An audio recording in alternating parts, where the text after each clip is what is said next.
सो good morning dear students.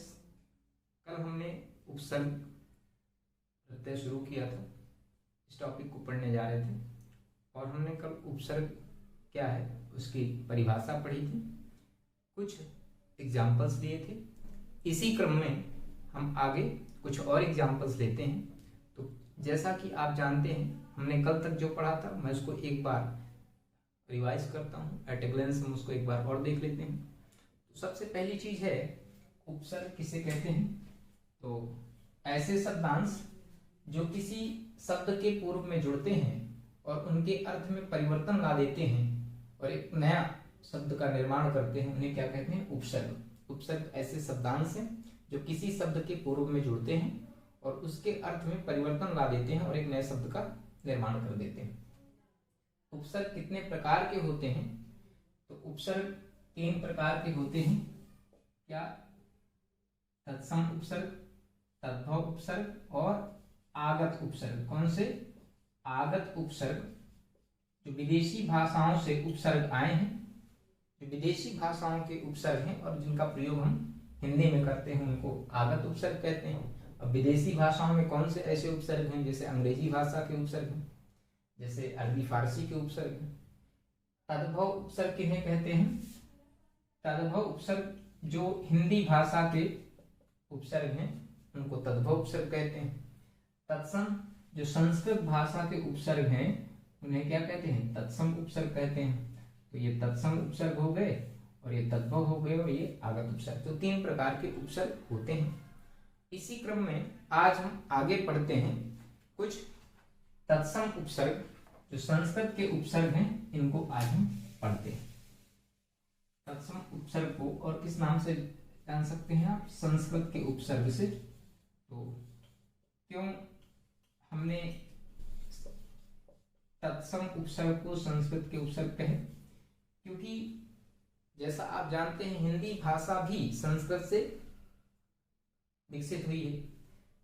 तो ऐसे शब्द जो संस्कृत भाषा के शब्द हैं लेकिन आज भी हम उनका प्रयोग हिंदी में हूबहू वैसे ही करते चले आ रहे हैं, इसलिए उसको क्या कहते हैं? तत्सम। उसके समान। उसके समान किसके समान? संस्कृत के समान। तो संस्कृत भाषा के जो उपसर्ग हैं जिनका प्रयोग आज भी हम हिंदी में करते हैं उन्हें क्या कहते हैं? तत्सम उपसर्ग। इसी क्रम में पहला उपसर्ग है अधि। इसका अर्थ, ये क्या अर्थ प्रकट करता है? ऊपर, श्रेष्ठ। ठीक है। आप देखिए ग्रहण शब्द है, इस ग्रहण के शब्द के पहले क्या लगा? अधि। ये वक्ता शब्द है, इस वक्ता शब्द के पहले क्या लगा? अधि। ये अक्ष शब्द था, अक्ष के पहले क्या लगा? अधि। तो ये जो अक्ष है दरअसल ऐसे बना है अधि धन अक्ष, और ये इको यणाची, इको यणाची अर्थात यण संधि के नियमानुसार क्या हो गया? इको या हो गया और अध्यक्ष बन गया। आगे अनु उपसर्ग है। ये अर्थ प्रकट करता है पीछे, समान के लिए। अनु मतलब पीछे, समान। जैसे आपने सुना होगा अनुज, किसी के पहले अनु लगा दिया मतलब पीछे। अनु मतलब पीछे। ये देखिए अनु उपसर्ग है। चर जो है शब्द है और अनु उपसर्ग है, इसके पहले आ गया। ठीक है। भव के पहले क्या लगा? अनु उपसर्ग लगा। शासन शब्द के पहले अनु उपसर्ग जोड़ दिया गया तो क्या बन गया? अनुशासन।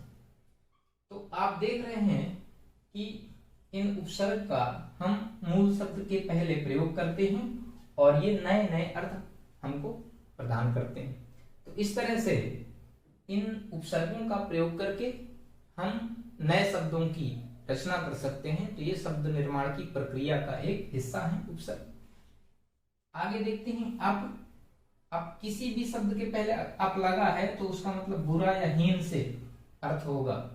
किसी शब्द के पहले अनु लगा है मतलब पीछे या समान, इस तरह का ही कुछ अर्थ वो जो नया शब्द आएगा वो देगा। तो जैसे आप उपसर्ग है बुरा और हीन, इसका अर्थ क्या? इसका आपका अर्थ क्या होगा? बुरा और हीन, इस उपसर्ग का।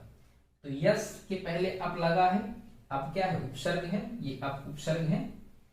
अप यश मतलब ऐसा यश जो बुरा है ना, अच्छा यश नहीं है। अपयश जिसको आप कलंक कह सकते हैं। अपमान ठीक, मान सम्मान जिसका नहीं है, ठीक है, जो मान से हीन है, अपमान, है ना, अपशब्द, ऐसे शब्द जो अच्छे नहीं है, बुरे हैं, तो अपशब्द। तो देखिए अब यस के पहले अब जोड़ दिया, उपसर्ग है ये, और यस मूल शब्द है, अब उपसर्ग है, मान मूल शब्द है, अब उपसर्ग है और शब्द मूल शब्द है। तो इस तरह से आप देखेंगे कि किसी शब्द के पूर्व ये जब उपसर्ग आप जोड़ देते हैं तो उसके अर्थ में परिवर्तन आ जाते हैं और नए शब्द का निर्माण हो जाता है। इसी क्रम में आगे देखते हैं, आ उपसर्ग है जो हमें क्या क्या अर्थ देता है, तक, पर्यंत, पूर्ण, भर और समेत। भर और समेत दो और हैं इसके अर्थ, क्या, भर और समेत। आप कहते हैं ना कि मैं भाई बहन समेत घूम, आ उपसर्ग का प्रयोग करके हमने शब्द बनाया। जीवन शब्द के पहले हमने आ जोड़ा, आजीवन मतलब जीवन भर, ठीक है। इस तरह से मरण शब्द के पहले हमने क्या जोड़ा, आ उपसर्ग जोड़ा। दान शब्द के पहले फिर हमने क्या जोड़ा, आ उपसर्ग जोड़ा। और इस तरह से हम एक नए शब्द हमने एक एक नए शब्द का निर्माण कर लिया। इसी तरह से ये उत उपसर्ग है जिसका अर्थ होता है श्रेष्ठ, ऊपर, विकास। इन अर्थों के लिए उत उपसर्ग का प्रयोग किया जाता है। तो यहाँ पर थान, थान के पहले उत जोड़ दिया हमने तो क्या हो गया, उत्थान, ठीक है। कर्ष के पहले हमने क्या प्रत्यय जोड़ दिया, उत प्रत्यय जोड़ दिया। पीड़न के पहले हमने क्या जोड़ दिया, उत प्रत्यय जोड़ दिया, तो क्या हो गया, उत्पीड़न। इसके बाद अगला शब्द है हमारा, अगला शब्दांश, अगला उपसर्ग है दुर। दुर का अर्थ होता है बुरा और कठिन। अब इसके पहले भाग्य शब्द के पहले हमने दुर प्रत्यय जोड़ दिया। अब यहां पर थोड़ा सा देखिए ये दुर्भाग्य कैसे बने। दरअसल ये दुर उपसर्ग है और ये भाग्य शब्द है। अब देखिए यहां पर जब रा क्या है, हलंत वाला है, जब रा हल वर्ण है अर्थात इसमें कोई स्वर नहीं है, इसमें किसी भी तरह का कोई स्वर नहीं है। अगर स्वर होता तो ये हल वर्ण नहीं होता, हल व्यंजन नहीं होता, अर्थात इसमें किसी न किसी स्वर की मात्रा लगी होती। अगर छोटा आ होता तो ये हलंत हट जाता, बड़ा आ होता तो आगे लग जाता, बड़ी ई होती तो ऐसे हो जाता, अर्थात इसमें किसी भी प्रकार का स्वर नहीं है, तो इसीलिए इस पर हलंत लगा हुआ है। अब जब रा आता है और उसमें हलंत रहता है, स्वर नहीं रहता है, तो जो आगे वाला शब्द है अगर वो स्वर नहीं है, अगर वो स्वर नहीं है तो क्या हो जाता है, ये रा इसके ऊपर पहुंच जाता है। कैसे होगा, ऐसे, ऐसे तेरा जो है ऊपर चला जाता है, जुड़ जाता है। तो ये इस तरह से दुर्भाग्य, इसी तरह से दुर्गम और इसी तरह से दुर्जन। जन शब्द था और जन शब्द के पहले दुर उपसर्ग जोड़ दिया गया। गम शब्द था, गम के पहले दुर उपसर्ग जोड़ दिया, तो दुर्गम, दुर्भाग्य, दुर्जन, इस तरह के हमें नए शब्द प्राप्त हो गए। प्यारे बच्चों ये आप इसका स्क्रीनशॉट ले लीजिए, मैं साइड हो जाता हूं, आप बोर्ड में स्क्रीनशॉट ले लीजिए ताकि आप नोट्स प्रिपेयर कर सकें, लिख सकें। तो प्लीज जल्दी से इसको स्क्रीनशॉट लीजिए।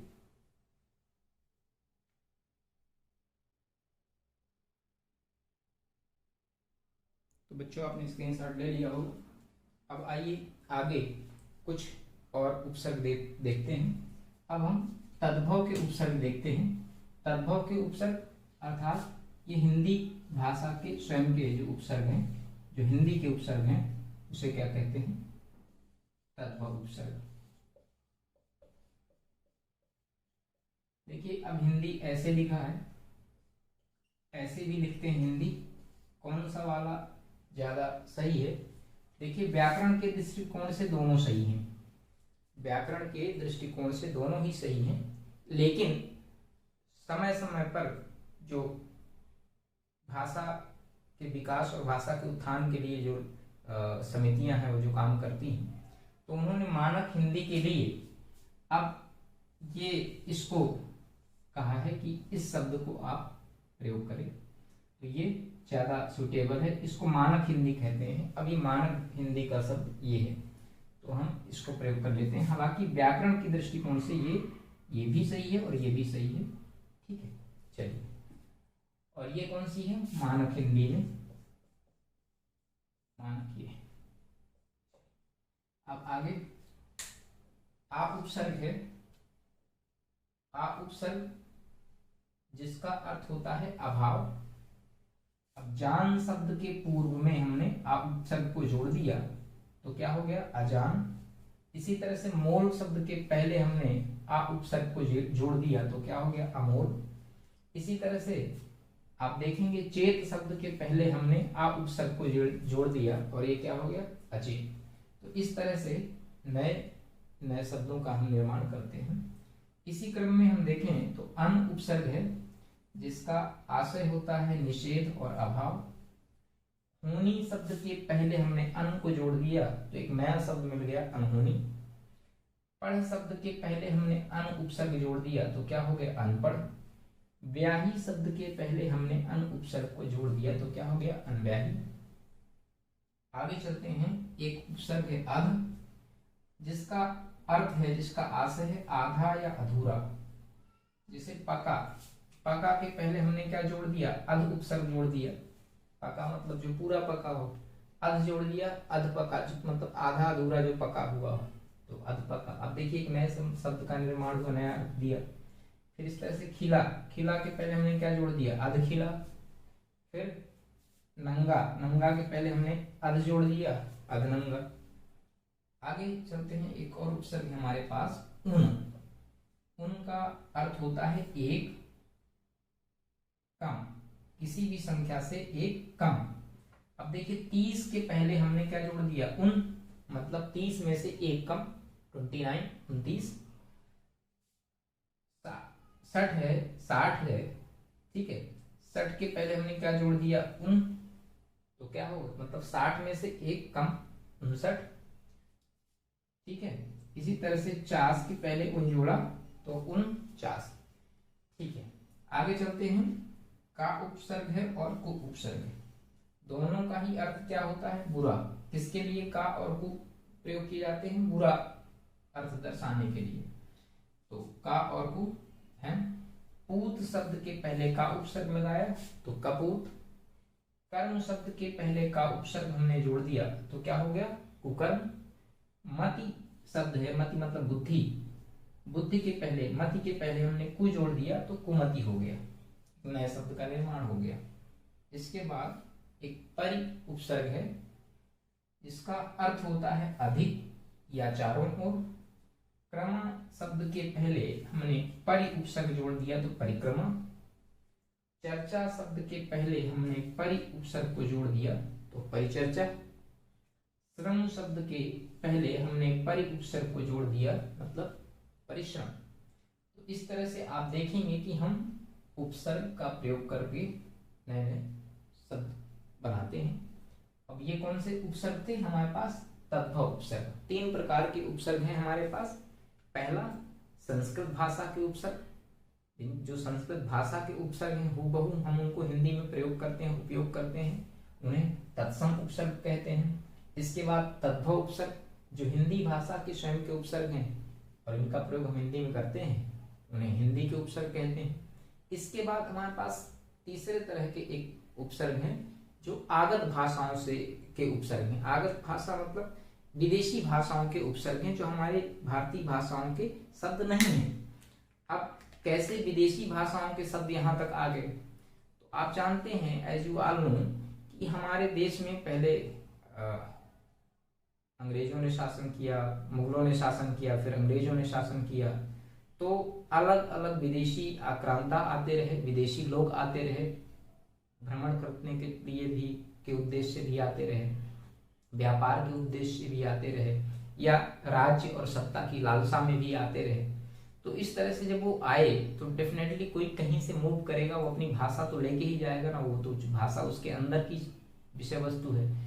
तो जब वो जाता है तो अपनी भाषा अपनी बोलता है, तो काफी समय तक, लंबे अंतराल तक जब वो लोग रहते हैं तो निश्चित रूप से अपनी भाषा को वो जो है दूसरों तक छोड़ के जाते हैं। दूसरे लोग भी उस भाषा को सीख लेते हैं। जैसे अंग्रेज आए, हम लोगों ने उनसे अंग्रेजी सीखी, ठीक है। मुगल आए, हमने उनसे अरबी फारसी सीखी। तो इस तरह से बहुत सारे विदेशी लोग, चाहे वो व्यापार करने के लिए आए हों, चाहे विदेशी आक्रांता रहे हों, चाहे वो सत्ता और राज्य की लालच से आए हों, लेकिन अपने साथ विदेशी भाषाओं को लेकर के आए। तो हम उन विदेशी भाषाओं के शब्दों को यूज करते हैं, उपयोग करते हैं, प्रयोग करते हैं, उनके उपसर्ग प्रत्यय को प्रयोग करते हैं। तो ऐसे विदेशी जो भाषाओं के उपसर्ग हैं उनको भी पढ़ेंगे। तो यहाँ तक प्लीज आप स्क्रीनशॉट ले लीजिए, इसके बाद हम आगे का पढ़ते हैं।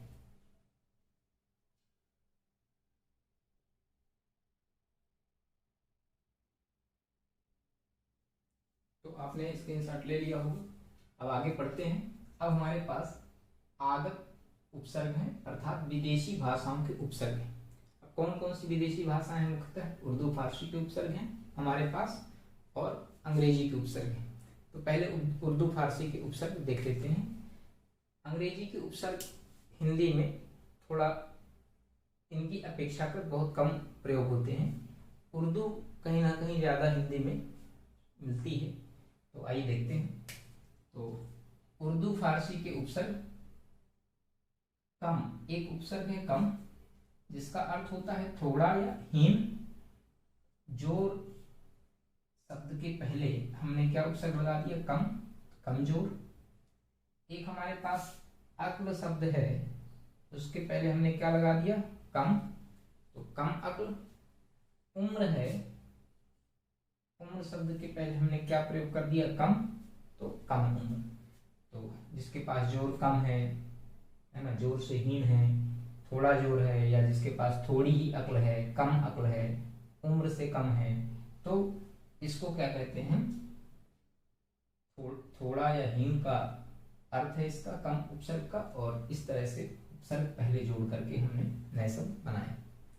इसके बाद अगला जो शब्द उपसर्ग है वो खुश है, जिसका अर्थ होता है प्रसन्न और अच्छा। तो प्रसन्न और अच्छा, ये दो अर्थ हैं।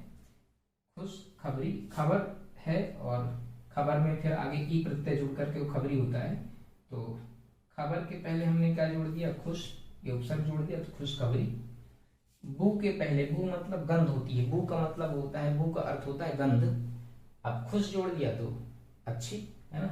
तो खुश मतलब अच्छी या अच्छा, बू मतलब गंध, तो खुशबू।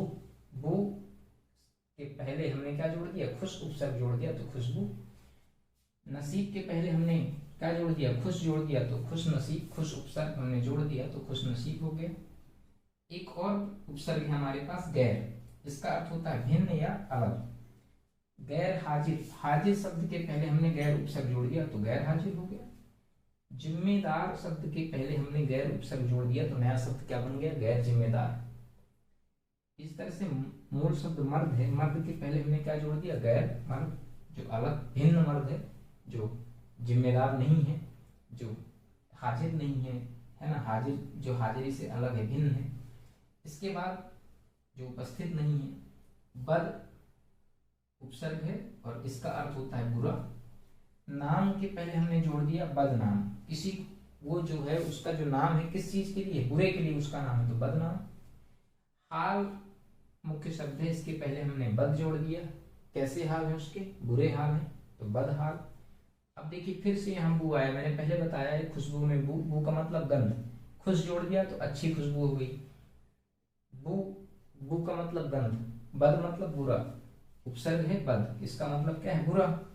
तो जो बुरी बदबू है, जो बुरी गंध है, उसको क्या कहते हैं? बदबू, ठीक है। तो बद उपसर्ग जोड़ दिया।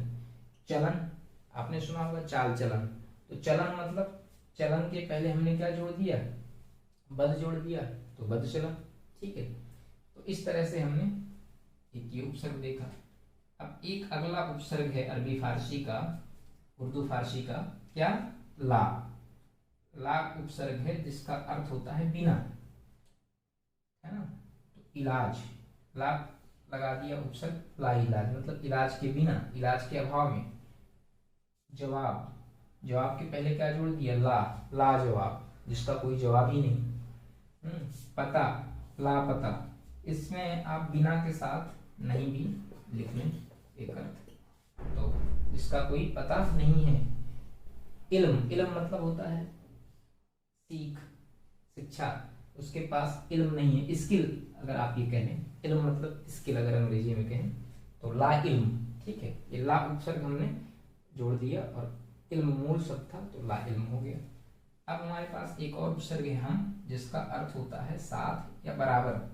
हम सफर, एक है ना, हम कोई सफर कर रहे हैं, उसके पहले हमने हम उपसर्ग जोड़ दिया, तो हम सफर जो हमारे साथ सफर कर रहा हो। उम्र, जो हमारी उम्र है उसी उम्र का, मतलब बराबर की उम्र का, तो हम उम्र। जोली के पहले हम जोड़ दिया तो हम जोली। शक्ल के पहले हमने क्या जोड़ दिया, हम जोड़ दिया, तो हम शक्ल, एक ही शक्ल के जैसे, बराबर शक्ल वाले, मिलते जुलते शक्ल वाले, है ना, मिलती जुलती उम्र वाले, ठीक। फिर इसके बाद हर प्रत्येक, हर उपसर्ग है जिसका अर्थ होता है प्रत्येक, हर उपसर्ग है, ठीक है, उर्दू फारसी का। जिस रोज शब्द के पहले हमने जोड़ा तो क्या हो गया, हर रोज। तरफ शब्द के पहले जोड़ा हर उपसर्ग को, हर तरफ। और उम्र शब्द के पहले हमने जोड़ा तो हर उम्र, ठीक है, मतलब प्रत्येक की बात हो रही है। हर शब्द जो है क्या बताता है, प्रत्येक का अर्थ प्रकट करता है।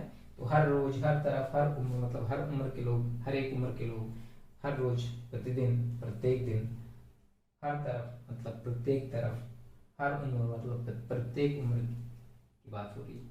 तो ये हमारे पास कुछ उर्दू फारसी के उपसर्ग हैं, जिनमें हमने उपसर्ग, उनके अर्थ देखे और कैसे नए शब्दों का निर्माण हुआ ये देखा हमने। तो प्लीज इसका स्क्रीनशॉट ले लीजिए ताकि आप नोट कर सकें। इसके बाद हम अन्य भाषाओं के शब्द लेते हैं, उपसर्ग लेते हैं, जैसे अंग्रेजी के उपसर्ग।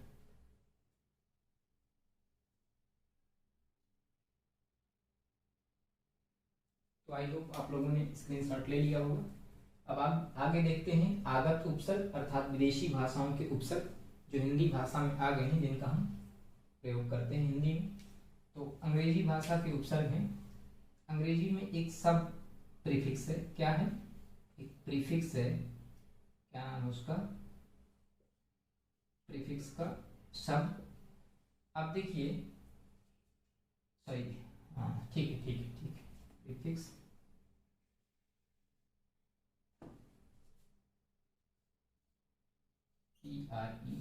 PREFIX, ठीक।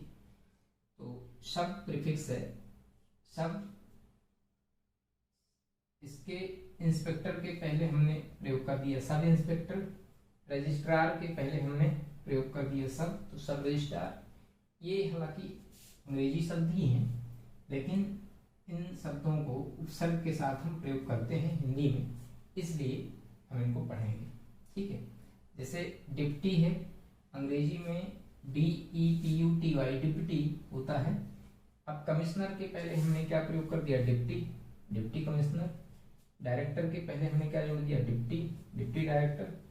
इसी तरह से हेड, हेड मतलब मुख्य, है ना, तो मास्टर के पहले जोड़ दिया तो हेड मास्टर, क्लर्क के पहले जोड़ दिया तो हेड क्लर्क। इस तरह से वाइस अंग्रेजी में है, लेकिन हम इसका प्रयोग हिंदी में करते हैं। प्रिंसिपल के पहले हमने जोड़ दिया तो वाइस प्रिंसिपल, प्रेसिडेंट के पहले जोड़ दिया तो वाइस प्रेसिडेंट, चांसलर के पहले जोड़ दिया तो वाइस चांसलर। इसी तरह से चीफ है, चीफ अंग्रेजी का है, मिनिस्टर के पहले हमने जोड़ दिया तो क्या बन गया, चीफ मिनिस्टर। सेक्रेटरी के पहले हमने उपयोग कर लिया इस प्रीफिक्स को, इस उपसर्ग को, तो क्या बन गया, चीफ सेक्रेटरी। तो ये हमारे पास कुछ अंग्रेजी भाषा के उपसर्ग थे। हमने देखा उर्दू के और फारसी के उपसर्ग, हमने संस्कृत भाषा के उपसर्ग पढ़े और हमने हिंदी भाषा के उपसर्ग पढ़े। तो उपसर्ग कितने प्रकार के होते हैं, उपसर्ग मेनली मुख्यतः 3 प्रकार के होते हैं। पहला आपका तत्सम अर्थात संस्कृत भाषा के उपसर्ग, दूसरा तद्भव या हिंदी के उपसर्ग, और तीसरा आगत भाषाओं के उपसर्ग, जो अन्य किसी विदेश से आई हुई कोई भाषा है उसका हम प्रयोग करते हैं। तो आगत अर्थात जो आ गई हैं, कहाँ से, अन्य देशों से, हमारी भारतीय भाषाओं की, हमारी आर्य भाषाओं की के शब्द नहीं है, विदेशी भाषाओं के शब्द हैं, जिनका प्रयोग हम हिंदी में करते हैं। तो ऐसे, तो ये हमने पढ़ लिया। इसके बाद हम नेक्स्ट क्लास में हम पढ़ेंगे प्रत्यय। तो आप इसको थोड़ा सा नोट कर लीजिए या स्क्रीनशॉट ले लीजिए, मैं साइड हो जाता हूँ और इसके बाद हम आज प्रत्यय थोड़ा सा ओवरव्यू उसका देंगे। आप लोग अगर स्क्रीनशॉट ले चुके हैं, ठीक है, अब आगे पढ़ते हैं। हम प्रत्यय क्या होते हैं, कितने प्रकार के प्रत्यय हैं, तो वो भी देख लेते हैं।